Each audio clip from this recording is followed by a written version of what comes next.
how to take adversity and stuff and really take a step back and look at yourself and be like, okay, what am I capable of? Where did I mess up? How can I not do that the next time? How can I turn this into something positive? And that is what blindness has taught me. And I apply that to so many different things in life. Blind Abilities presents Marana, Vradenberg. Some people I feel like get motivated or get inspired and then they shed a tear and they grab the Twinkies. It's like, that's not what I want you to do.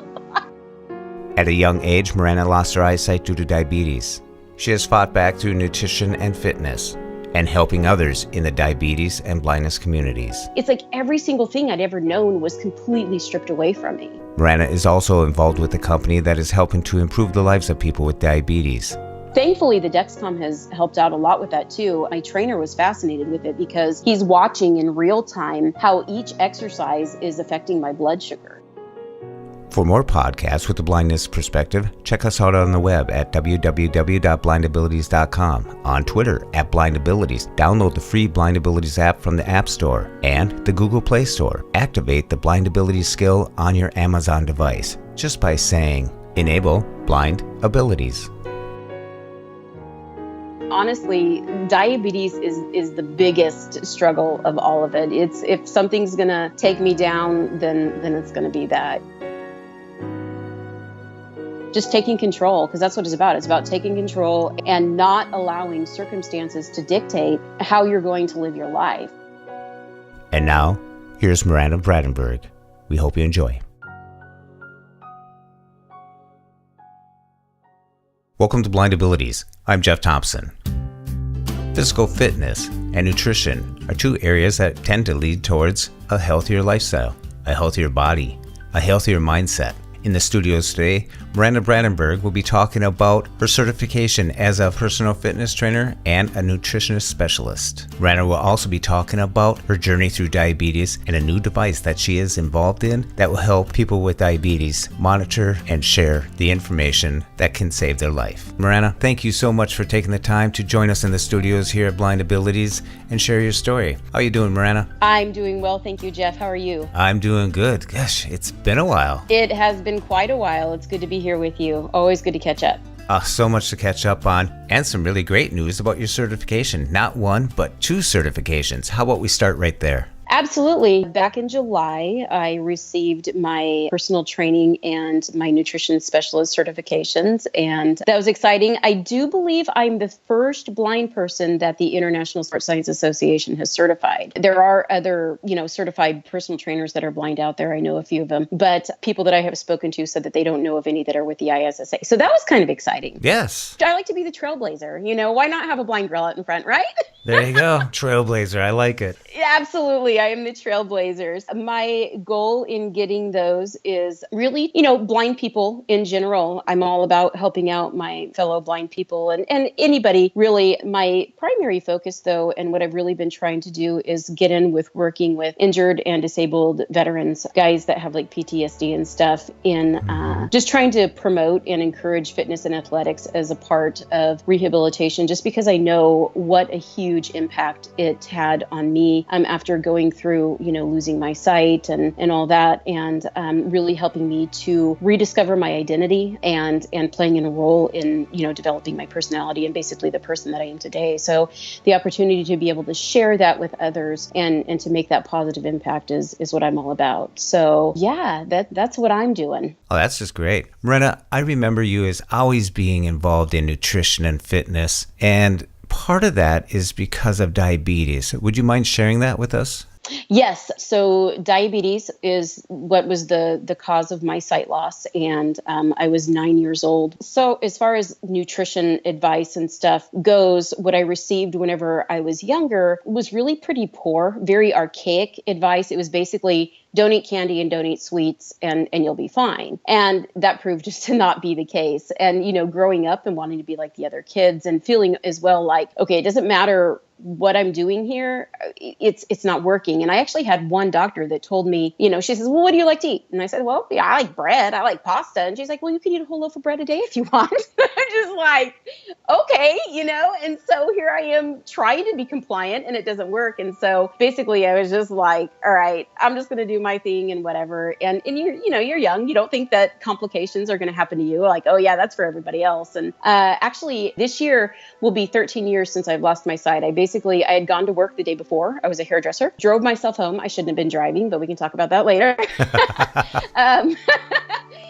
Woke up on May 7th to get ready for work to go in the salon. And I went in and I looked in the mirror and everything was just a complete blur. And it was just like, oh, snap, You need a new mirror. I know my mirror's broken, go figure, but pursued surgery after that. And unfortunately, they all failed and stuff. And there was, of course, the grieving process for a couple of years and really going through just a loss of identity. A lot of people who have lost their sight later in life. You go from being completely independent, from driving to, and you've got your job, you're doing your thing and whatever. And it was like I had all of that taken away from me. I lost a good amount of my friends. Now you're illiterate, can't drive, can't do your hair cutting anymore. You're unemployed. Exactly. Yeah. Well, and I lost my faith too. I'd grown up in a Christian home and having faith like, and so I'm counseling with a pastor who keeps telling me, well, all you have to do is believe you're healed and it'll happen. Like I have somehow have control over what's going to happen to me. And after a couple of years of being told that and it not happening, it's like, dude, this is bogus. I feel whatever. So it's like every single thing I'd ever known was completely stripped away from me. And I'm basically sitting there twiddling my thumbs like, what do I do with myself? Who am I anymore? What do I identify as? Is that when you started training, like through your school district? Did you get a TVI or something like that at that point? No. Eventually what happened was I actually started counseling with another pastor who told me, faith isn't believing that God's going to heal you. It's knowing that no matter what happens, he's in control and you're going to be okay. And I was like, oh, really? So I was like, all right, well, then let's do this. I guess if I'm going to be blind, I might as well learn to live like a blind person. So in November of 2008, I got on with Department of Rehabilitation. They sent me to the Colorado Center to go and get some blindness training. And it was really kind of funny because, I'm expecting like this whole new revelation of like all this new stuff and whatever. And it's kind of like you get in there, you're like, wait a minute. I've done this before. It's like just doing it with your eyes closed. Like it was so easy. Like I could do this, so. Alternative techniques and the confidence to use them. Yeah, exactly. It was good. I received that training, came back home, and all of the misconceptions that I'd had about blindness were slowly starting to prove to be incorrect. And yeah, it's just kind of everything sort of evolved over time. And I've kind of come into who I am and wanting to give back and all that. And it's really been great. One of my biggest fears whenever I first lost my sight, so I lost my sight in May, and in August, my first nephew was born. And I kind of was like, they're going to be so afraid of me. It's like I have nieces and nephews and stuff like they're going to think I'm weird. They're going to be so afraid of me. But just over time, I've got 12 nieces and nephews now. And it's really been so amazing to watch them watch me kind of, and for them to be much more aware and for them to be more willing to help. And for them, I feel like it's kind of nurturing this attitude in them. Like people may be different, but that doesn't mean that anything's wrong with them. They're not afraid of it and they're learning from it and stuff. And I just kind of feel like people ask me all the time, like, if you could have your sight back, would you? And I honestly have to answer no. Would it be more convenient? Yes, it would. But I feel like the platform that I have just in doing the things that I do and the things that I'm involved in and just like the attitude that I've been able to adopt and stuff over time, like it's such a unique platform and enables me to reach so many different people in a different way that I love it.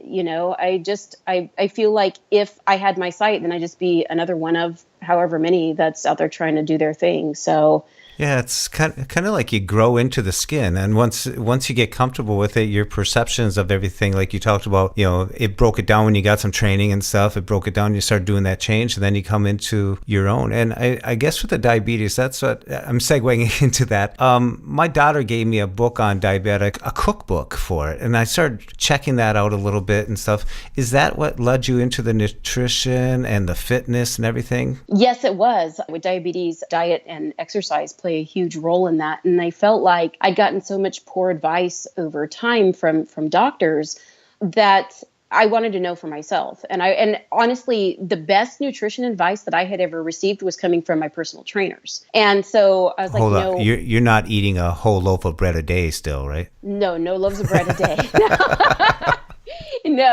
No, but that really played a huge role in it and stuff. And honestly, diabetes is the biggest struggle of all of it. It's if something's gonna take me down, then it's gonna be that, you know. So, you know, whether it's in a workout or, as you know, a few years ago I started doing Brazilian Jiu-Jitsu. I mean, there's been quite a bit of time that I've had to spin off the mat because of, you know, diabetes related issues and stuff like that. But it can be quite frustrating. You know, we fight through and carry on and stuff. And yeah, I just do the best I can with what I know, and you know, you just carry on. So now in the fitness part, in the physical part of it, how do you communicate with your clients? Yeah, the majority of the consulting that I've done so far has been online, whether that's writing nutrition programs or writing like training programs and stuff. Mm-hmm. Fortunately, I have worked with a personal trainer who is just phenomenal. I was his first and only blind client that he had, and he really kind of came up with ways of helping me to figure out my own body positioning and to be able to feel what was right and what was wrong. And so with that, I've kind of been able to adopt that and use it for myself, for instance, in order to make sure that like my back is straight whenever I'm doing any sort of like a hinge type exercise. Mm-hmm. He took a PVC pipe and he put it up along my spine and my back. And he's like, okay, you should be feeling this touch here, here, and here, but you shouldn't be feeling it touch anywhere else. Oh, that's cool. So yeah, so I had something tactile to feel. And so I've just been able to carry a lot of what he taught me over and use it for myself, that you can just, whenever you're actually in physical contact with somebody, be able to feel them and know like, okay, now they're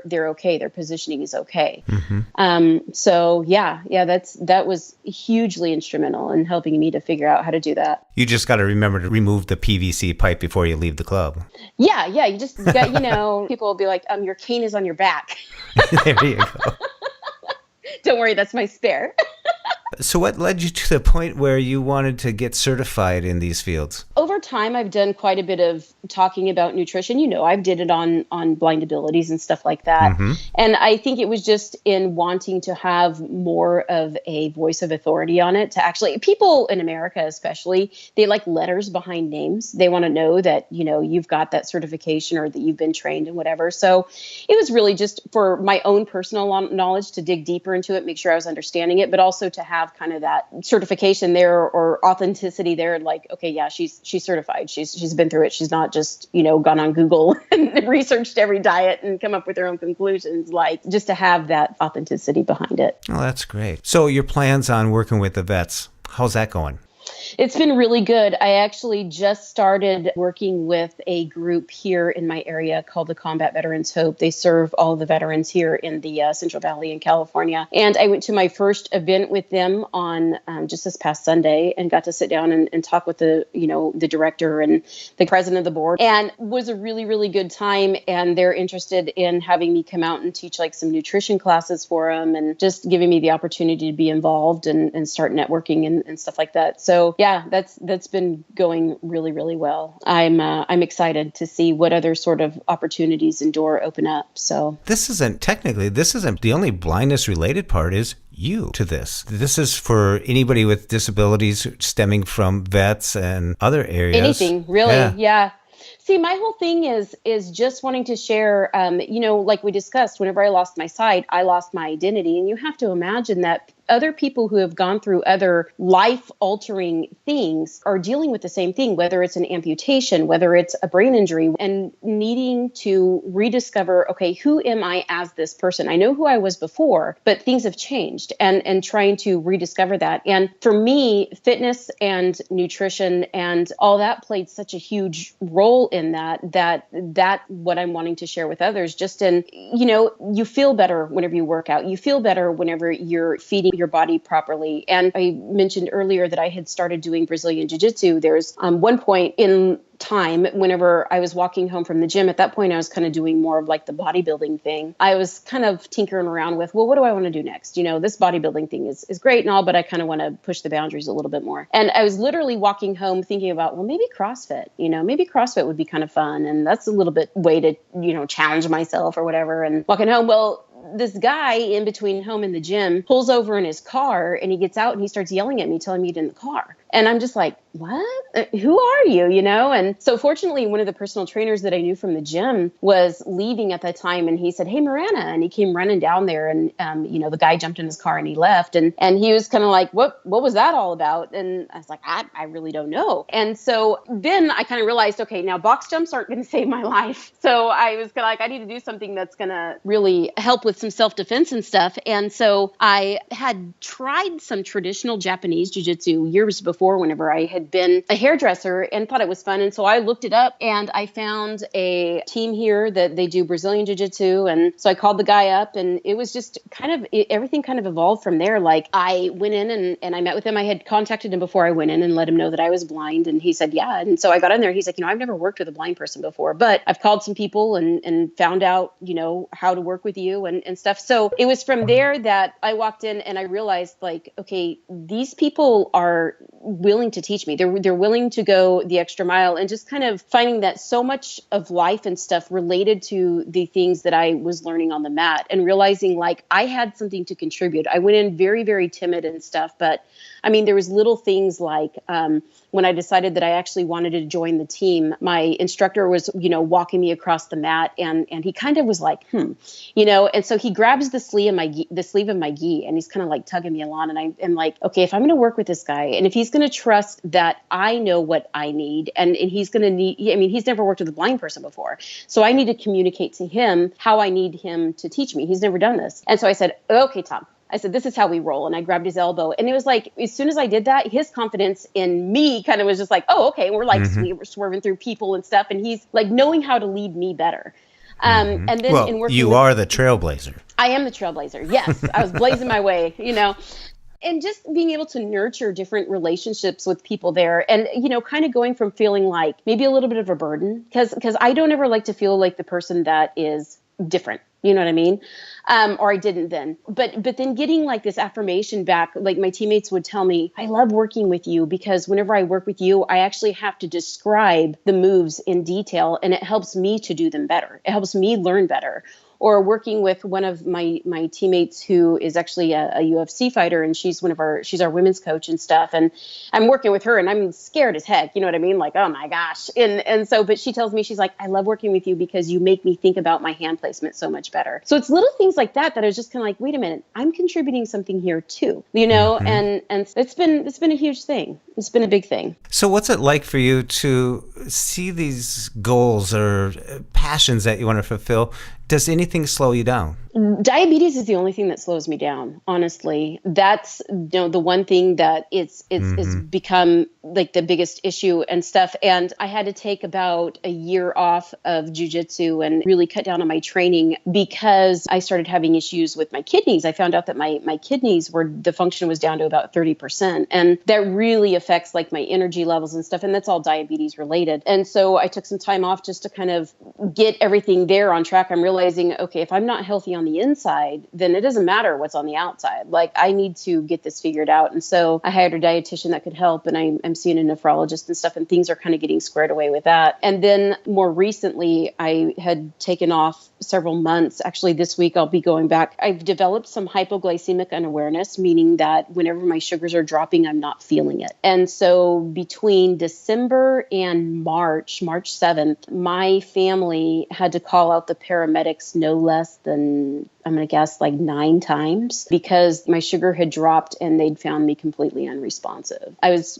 finding out that as I've been training and stuff and putting on, more lean mass and stuff like that my insulin sensitivity has increased, which is great. But whenever my sugars are crashing and I'm not feeling it, that's not great, So, but I did get hooked up with a system called Dexcom, which is a continuous glucose monitor, and it will alarm if my blood sugars drop below 70 or if they go up above 250. And part of my fear in training is that jiu-jitsu burns glucose like crazy. I have to start with it close to 200. And by the time I'm walking out of there, it's down to 90. But part of my fear was that I was going to have a problem whenever I was out on the mat, which, nobody really wants to have the paramedics called out whenever they're in the middle of training. So I just was trying to get all that figured out. But I've gotten hooked up with the system, which has proven to be really, really good because the representative that I have here and his 2 managers, I've really been able to develop a good relationship with them. I'm going to be getting on with the program as what they call one of their warriors. So basically, I'll be like an advocate for Dexcom, and they've got plans to get me in front of some groups and like assemblymen and stuff like that to talk about the system and trying to get, like the state insurance, like Medicaid and stuff like that, to provide coverage and stuff like that for their patients and stuff. So I'm really excited about that as well. It's a great way to advocate for diabetes and to reach more people. And also, as a blind person using the system, have a foot in the door to kind of help with accessibility. The system itself doesn't talk, but they do have an app for the smartphones that you can connect it to. And overall, it's mostly accessible, but there are a few accessibility issues and stuff. And so just being able to get in there and talk about that diabetes is still one of the leading causes of blindness, so being able to advocate for that too will be a huge thing that I'm looking forward to. Yeah, and so many more people in another area here that you're involved in will benefit from that because, diabetes, blindness and stuff kind of goes hand in hand sometimes. So that's great that you're helping other people get an app that'll be accessible. Yeah, the system is great. It really is a lifesaver. It's nice because you have the ability to share the information with 5 different people. You can connect it to 5 different phones. So with what I do a fair amount of traveling on my own. I'm out and alone all the time, which a lot of times is scary. Each of the times that I had to have the paramedics called out, if there hadn't been somebody here, then I would have died. And that's just the reality of it. Well, with the system, I can connect 5 different phones to it. So if I'm in New Jersey and I'm by myself and, my family's getting alerted that I'm having a problem, but they can't get in touch with me. They can't get there, but they can get help to me wherever I'm at. If I'm in a hotel, they know where I'm at. They know where to send them. They can call and say, hey, look, my daughter's diabetic. She's in this hotel here. Go and help her. That is a huge comfort, knowing that you have that safety net whenever I'm out and about traveling alone. That's the first time I ever thought about Big Brother's watching you, but it's a good thing. It really is. It can get kind of annoying. I'm not going to lie, whenever it's 3:00 in the morning and I've got somebody calling me being like, hey, your blood sugar's 75 and dropping, I feel like, do you guys just sit around and watch what my blood sugar's doing all day or whatever? But, I can't really blame them whenever. What's with these people? I know. Why? Just leave me alone. What do they do? Care? Exactly. Yeah. Why do they care so much? But putting myself in their shoes, they're the ones that have walked in and found me incoherent. You know what I mean? Like completely out of it. There's twice that the paramedics got here and my blood sugar was so low that it wouldn't even register on their meter, which meant it was below 20. That's a big deal. That's a really big deal. Mm-hmm. So with blindness, there's so many misconceptions, but with diabetes, I think the general public is like, oh, they carry a candy bar with them. That's it. You mentioned that earlier that, you just got to stay away from sugars and stuff like that. But, they just need a candy bar and they'll be back at it in no time. Yeah. Or they'll say like, so if your blood sugar goes low, we need to give you insulin. I'm like, no, you don't give me insulin. Skittles. Not unless you really want me dead. Yes, Skittles would be good. And it's really, really, really hard with diabetes. Diabetes, people like to think that, you stay away from sugar and whatever, and you're fine. Whenever I lived in Colorado, I found out that the altitude affected my blood sugar. There's so many other things that I think it's been said that there's 15 things that affect your blood sugar, and you actually have control over 4 of them. Wow. Diet and exercise, of course, your hydration level, that type of stuff. There are things that like medication, there's illness, there's all sorts of stuff that affect blood glucose. And the thing is that it's different from person to person. Foods don't affect everybody's body the same. Just as they don't with the general public. It's really hard because there's so many different variables. Trying to get those figured out for one person is difficult in and of itself. But, whenever everybody responds differently to stuff, it's just like, wow. So my cousin is a registered dietitian and she works a lot with diabetics. And she said that every single one of her patients says,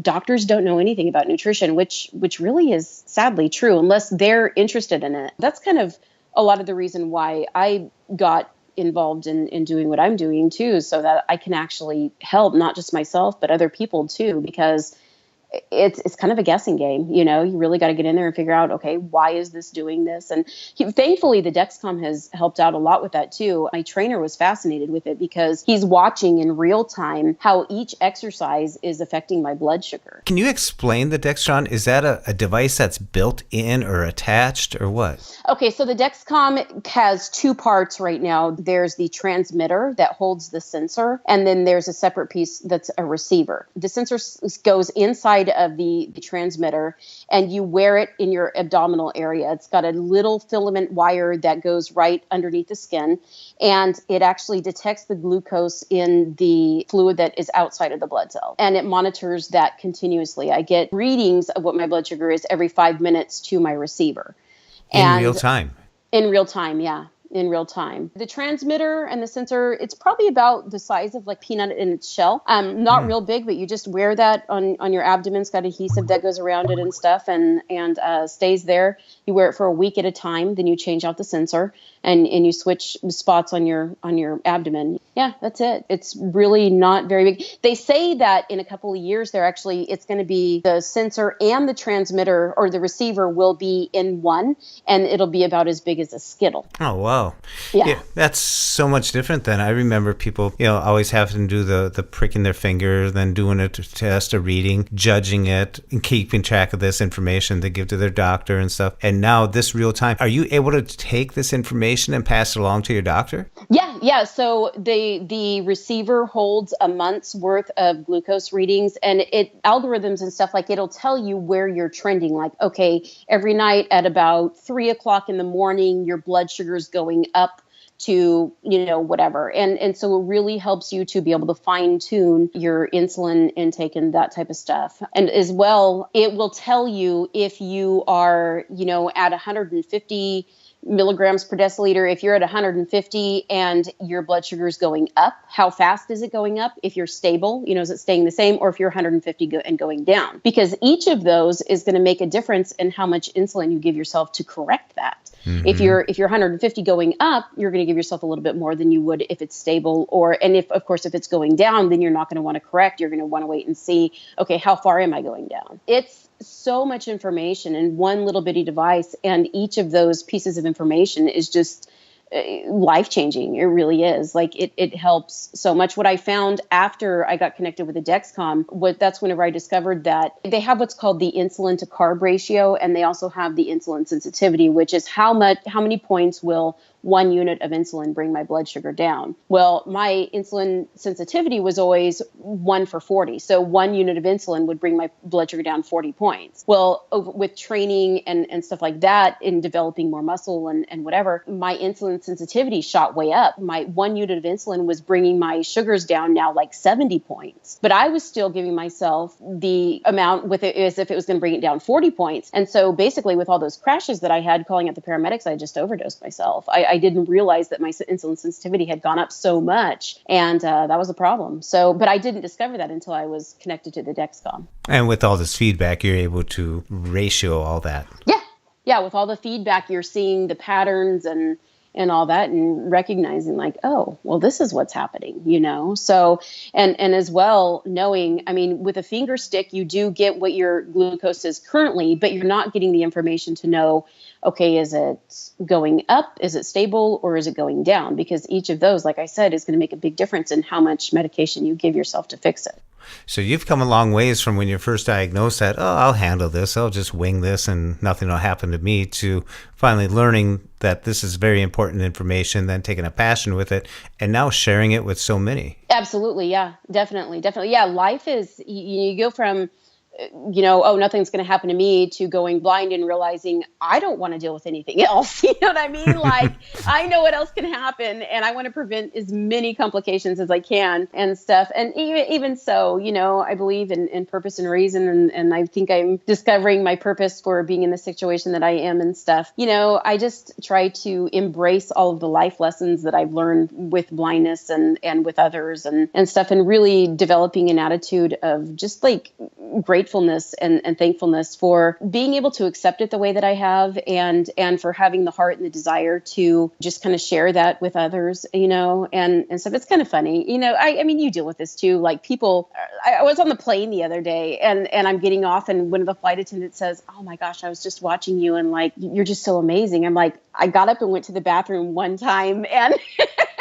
like, I'm more impressed with the mom that was able to keep her 2-year-old quiet back there. Like, hey, when you gotta go, right? That's right.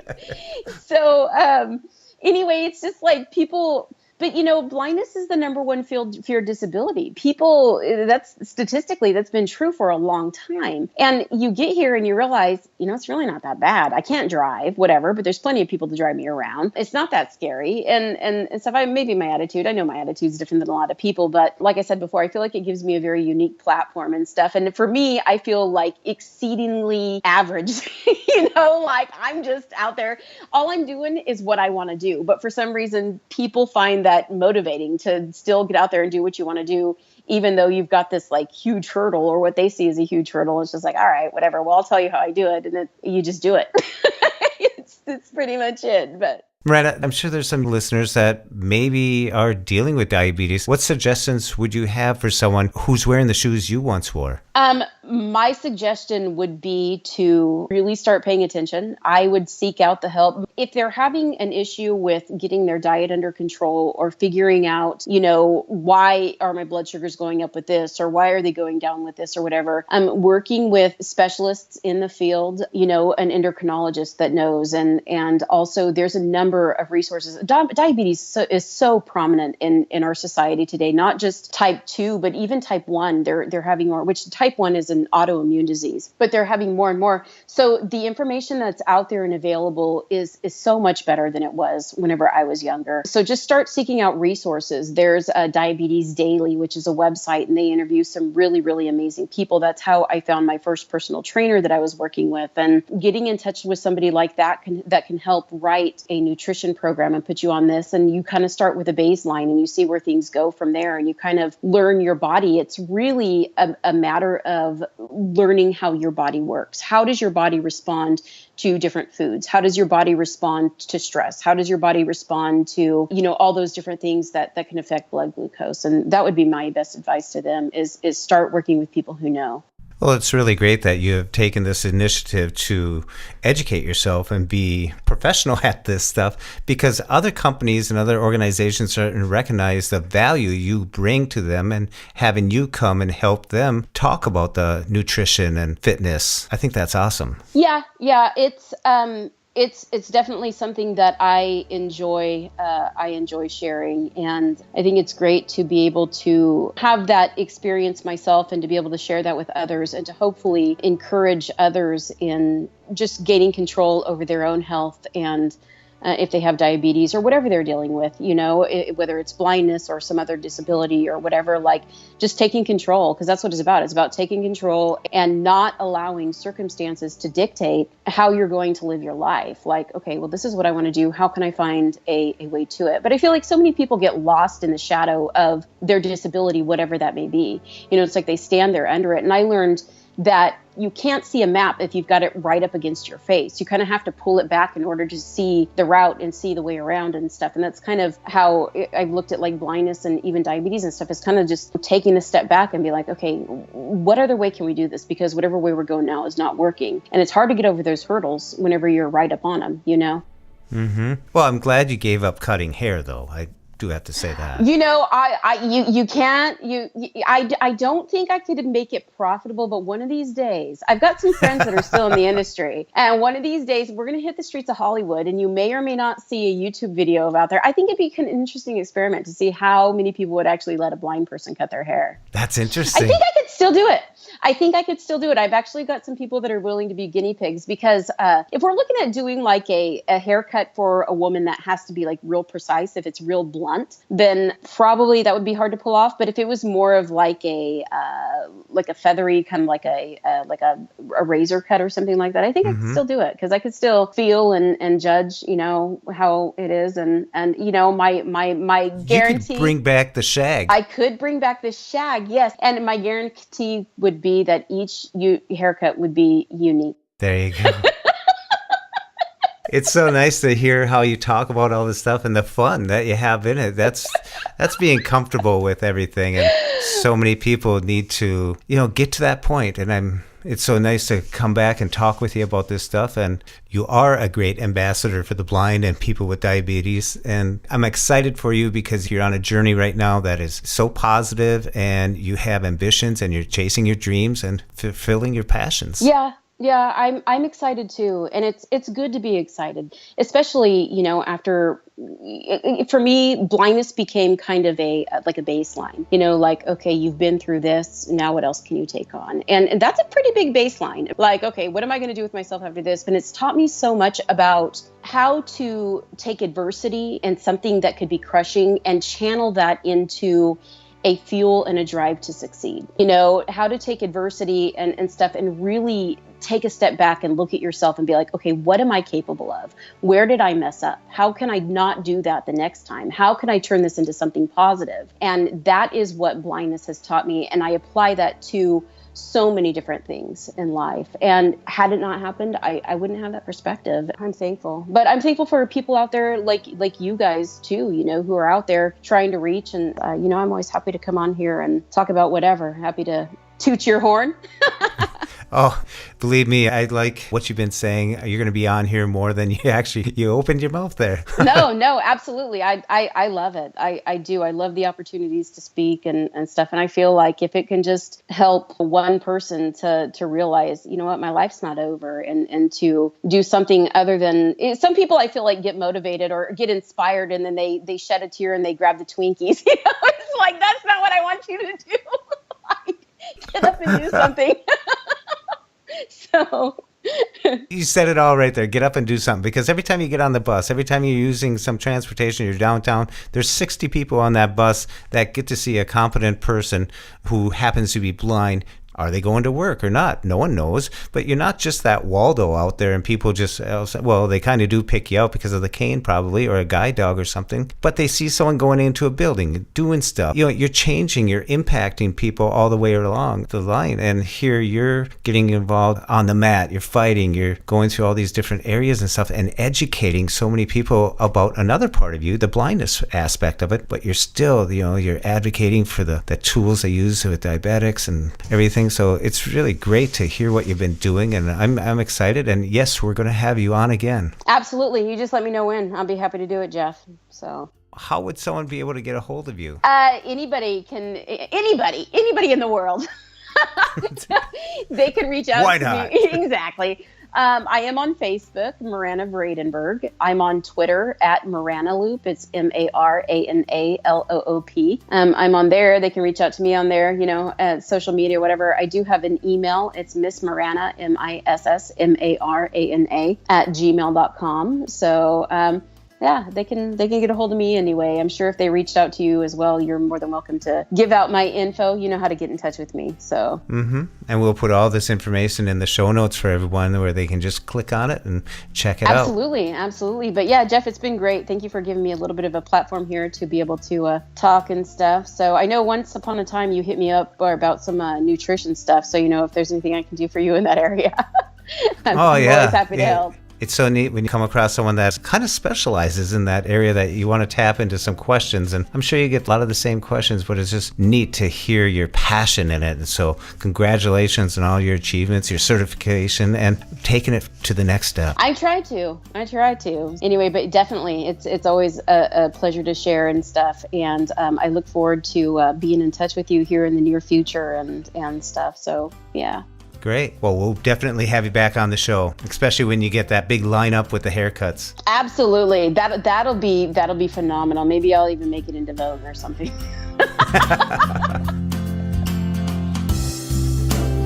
Such a great time talking to Marana, always a go-getter. And if you want to contact her, check out the links in the show notes. And a big thanks goes out to Chichao for his beautiful music that we used in the introduction. You can follow him on Twitter at @LChichao.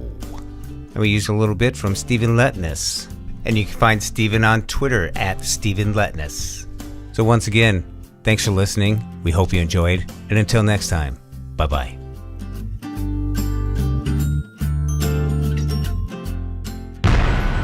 When we share what we see through each other's eyes, we can then begin to bridge the gap between the limited expectations and the reality of blind abilities. The realities of blind abilities. For more podcasts with a blindness perspective, check us out on the web at www.blindabilities.com, on Twitter at blindabilities. Download our app from the App Store, blindabilities, that's 2 words, or send us an email at info@blindabilities.com. Thanks for listening.